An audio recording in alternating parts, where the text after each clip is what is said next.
Эрдин кызыңар ошондон болсо же паника кылдырат.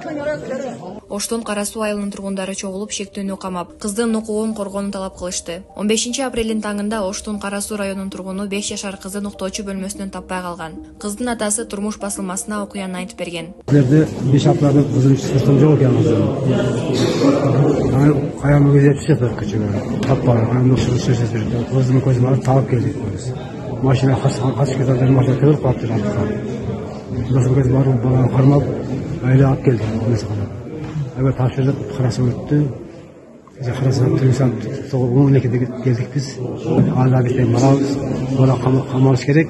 Кара Суу милициясы Медиа Хабга 31 жаштагы кармалып, адам урдоо жана сексуалдык мүнөздөгү зомбулук аракеттери беренелери боюнча кылмыш иши козголуп, убактылуу кармоочу жайга камалды. Учурда ыкчам тергөө иштери жүрүүдө. Азырынча кызга шектүү тарабынан кандай аракеттер жасалганы белгисиз. Жабырлануучу кызга карата соттук